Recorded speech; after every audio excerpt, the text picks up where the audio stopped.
Hey, it's Father Taylor here, and it's Friday, December 17th, and this is your weekly eBlast. Before I begin with all the news of things coming up, I want to look back for a moment because I've always said I need to thank everybody for this, but I've never gotten around to it. Sometime in the months past, that might have been October, apparently there's an undesignated thing I'd never heard of before.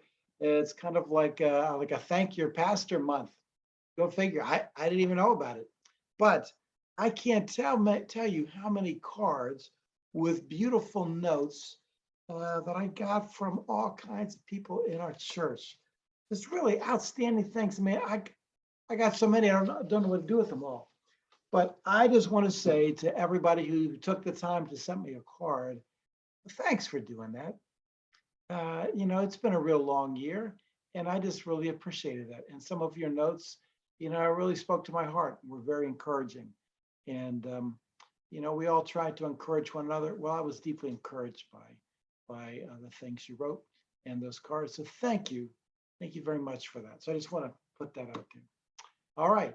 So this past week, man, we have just been cooking. I kind of feel like, yeah, I kind of feel like we can see COVID catching up, and so we were like, we're going to get everything possibly done. So in the past couple of weeks, a couple of weeks ago, we had our Christmas in Tarryville event. Uh, just a reminder that came after 4 weeks where we had a funeral a week.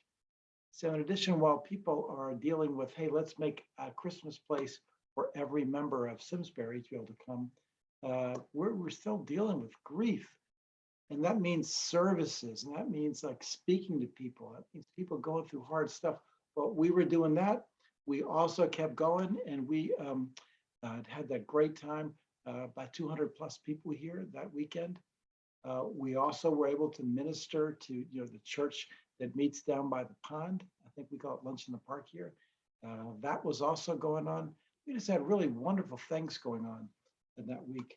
A week ago, this past Saturday, Amanda put together a great little program where a bunch of vestry people showed up that I didn't know they were coming. That was spectacular. Here's what the meeting was. There were 5 families in our church who all want to have kids baptized. Some of them have joined either just before COVID or during COVID, and they really hardly even know anybody. And some other families, because they already had babies, couldn't come to church, because they had like infants or toddlers, and there was COVID. Well, Amanda put together a great program where we got everybody together to talk about getting ready for their baptism, and just for them to meet one another. And then a bunch of vestry people, Tom Mylander, I'm not going to remember, I'm also getting in trouble, but there were about 5 or 6 vestry people all showed up, brought bagels, stuff for the morning, just met with people. We just talked and chatted. It was a really great time of really kind of introducing people to come. So that was a fantastic thing. Then we had another church by the pond. That was later in the afternoon. And then Saturday evening, maybe you witnessed it. We had our first live lessons and carols since the time of COVID. Beautiful service, Paula, and the choir, just amazing stuff. You have our tech team, which is largely Mo and Manda at work, to be able to put that up on Facebook. The next night, we repeated that again. After in the morning, we had a baptism, but that evening we had another lessons and carols, beautifully done. The town came, and 2 people from the town public TV station were there to help do recordings and different angles. Really sensational stuff, and really spoke to my heart this year. I had not realized that the original lessons and carols was born out of this idea that this priest had in England in 1918. He had been ordained in 1914, but right away got caught up into the World War I and had witnessed all kinds of terrible things, and came back to King's College and said, we have to really make Christmas special to touch people's hearts.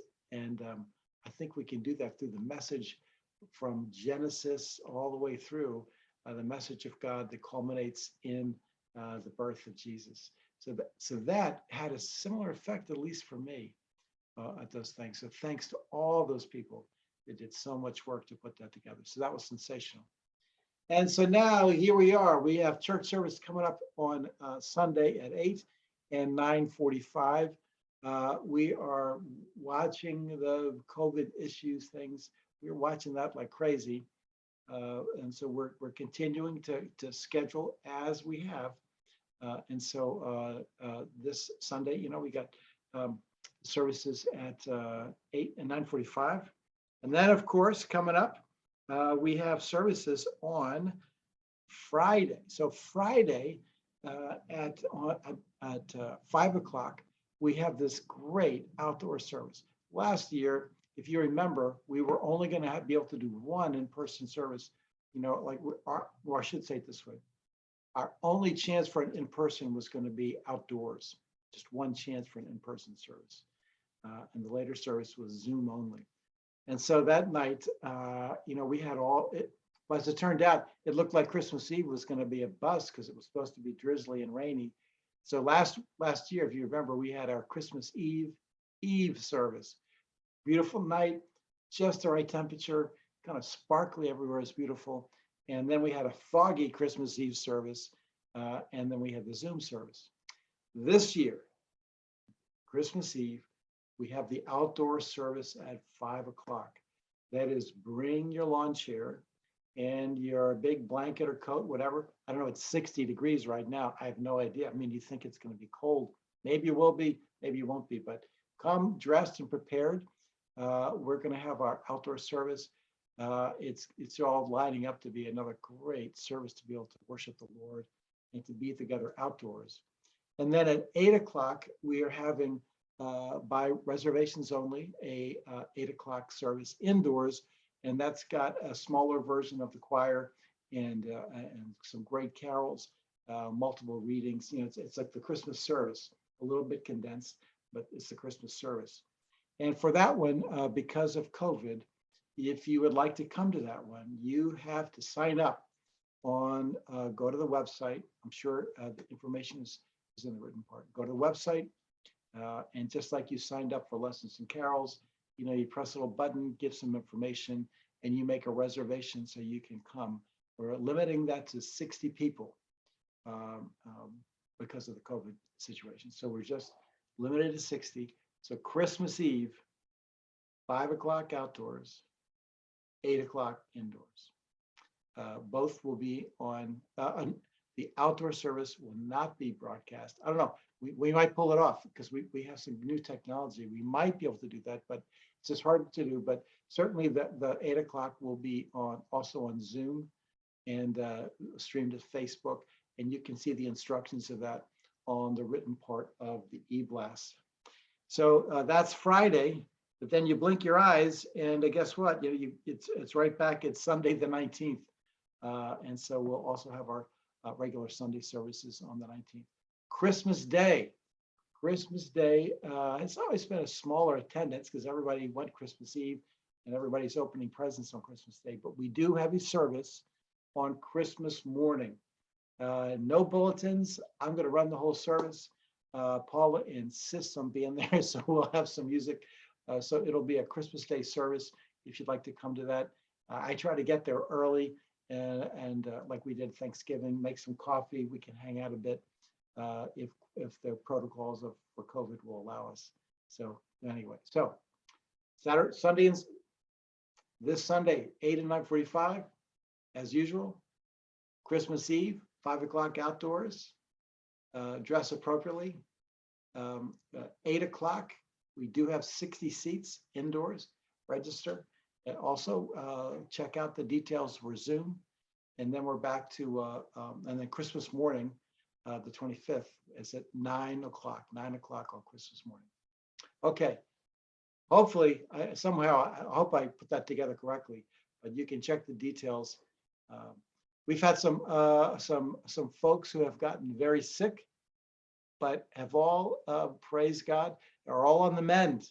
And that includes some folks who've been praying for with COVID, getting better, and some other situations that have gone on. just like, wow, what's next? But all of those things, thank you for all the people in the prayer chain that so faithfully pray, and the folks at the 8 and 8 who faithfully pray, and on the Tuesday mission group who pray. So thank you for all your prayers, and thanks be to God who hears those prayers and listens to us. And so because of this, we are welcome to worship the Lord and to find him in communion as well. So anyway, so God bless you, and hopefully I'll see you this weekend.